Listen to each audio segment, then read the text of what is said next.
Good morning students. Lanthanide के इस video में हम बात करने वाले हैं लेंथेनाइड आयंस की बेसिक प्रॉपर्टीज़ की। लेंथेनाइड्स की जो प्रॉपर्टीज़ होती हैं वो वास्तव में किसी भी ग्रुप के तत्वों से अधिक समानता रखती हैं। लेंथेनम से जब ल्यूटेशियम तक जाते हैं तो इनकी इलेक्ट्रॉन डोनेट करने की टेंडेंसी बढ़ती जाती है, अर्थात इनमें बेसिक कैरेक्टर्स क्षारीय गुण बढ़ते जाते हैं। मीन्स लेंथेनम के जो कॉम्प्लेक्सेस होते हैं, हाइड्रोक्साइड्स होते हैं, वो लीस्ट बेसिक होते हैं और ल्यूटेशियम के जो हाइड्रोक्साइड होते हैं वो स्ट्रॉन्ग बेसिक नेचर के होते हैं। इनके जो बेसिक प्रॉपर्टीज़ हैं इनमें डिफरेंस आने के कारण लेंथेनाइड आयंस में कुछ स्पेशल प्रॉपर्टीज़ आ जाती हैं, जैसे कि कम क्षारीय ऑक्सीसोल्ट्स इजीली डिसोसिएट हो जाते हैं, जबकि अधिक क्षारीय नेचर के ऑक्सीसोल्ट्स होते हैं उनकी विघटन बड़ी कठिनाई से होती है। अधिक क्षारीय ऑक्सीसोल्ट्स धीरे धीरे हाइड्रोलाइज होते हैं और इस कारण इनके कॉम्प्लेक्स बनाने की कैपेसिटी और इनके सोल्ट्स की सोल्यूबिलिटी में भी डिफरेंस आ जाता है। साथ ही लेंथेनाइड कॉन्ट्रैक्शन के कारण लेंथेनम 3+ से ल्यूटेशियम 3+ तक का आयंस आयनिक गुणों में तो कमी आती है, लेकिन इनके कोवेलेंट गुण बढ़ते जाते हैं और लेंथेनम हाइड्रोक्साइड सर्वाधिक क्षारीय नेचर का होता है और ल्यूटेशियम हाइड्रोक्साइड लिस्ट एल्कली होता है।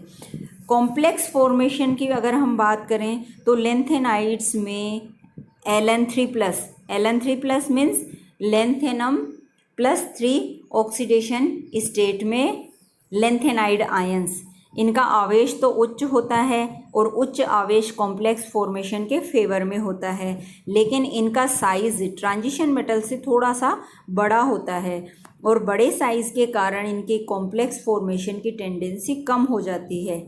इसीलिए ये केवल हार्ड बेसिस के साथ ही कॉम्प्लेक्स बना पाते हैं।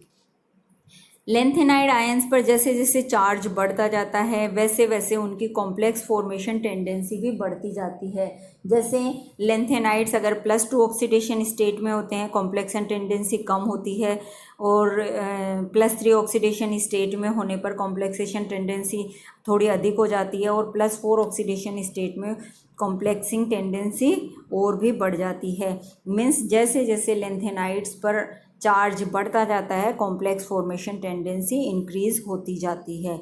इसी तरीके से लेंथेनम से ल्यूटेशियम तक +3 ऑक्सीडेशन स्टेट वाले आयन की हम बात कर रहे हैं, कॉम्प्लेक्स फॉर्मेशन टेंडेंसी बढ़ती जाती है क्योंकि इनका साइज छोटा होता जाता है और आवेश घनत्व बढ़ता जाता है। लेंथेनाइड्स विभिन्न लिगेंड्स के साथ कॉम्प्लेक्स बनाते हैं, लेकिन ये पाई बॉन्डिंग लिगेंड्स के साथ कोई कॉम्प्लेक्स नहीं बनाते हैं, क्योंकि पाई बॉन्डिंग लिगेंड के साथ कॉम्प्लेक्स बनाने के लिए मेटल आयन के पास वैकेंट ऑर्बिटल्स अवेलेबल होने चाहिए, लेकिन लेंथेनाइड्स में कोई f ऑर्बिटल वैकेंट अवेलेबल नहीं होते हैं। अब हम बात करेंगे occurrence and isolation of lanthanides की, यानी लेंथेनाइड्स नेचर में किस प्रकार से पाए जाते हैं, किस फॉर्म में पाए जाते हैं, कौन कौन से इनके खनिज होते हैं, खनिज ऑक्साइड फॉर्म में, सल्फेट फॉर्म में, सल्फाइड फॉर्म में, किस फॉर्म में पाए जाते हैं और उन खनिजों से इनका आइसोलेशन या पृथक्करण किस प्रकार से किया जाता है। इनिशियली ये जो लेंथेनाइड्स हैं इनको दुर्लभ मृदा तत्व कहा जाता था, क्योंकि ये अल्प मात्रा में ऑक्साइड के रूप में पाए जाते थे, लेकिन अब ये काफ़ी मात्रा में पाए जाते हैं, लेकिन इनका नाम जैसे दुर्लभ मृदा तत्व उस समय रख दिया गया था, तो आज भी इनको दुर्लभ मृदा तत्व के नाम से जाना जाता है।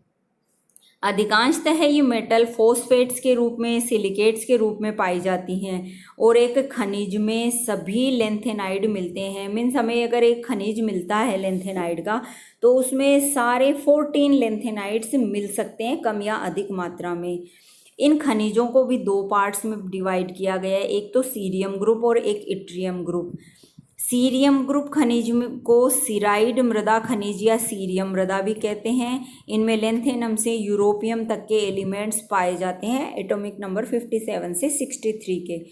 दूसरा है इट्रियम ग्रुप, इन्हें इट्रियम मृदा खनिज या इट्रियम मृदा भी कहते हैं। इनमें गैडोलिनियम से ल्यूटेशियम तक के हैवी लेंथेनाइड्स पाए जाते हैं, एटॉमिक नंबर 64 से 71 तक। गैडोलिनियम का एटॉमिक नंबर है 64 एंड ल्यूटेशियम का है 71।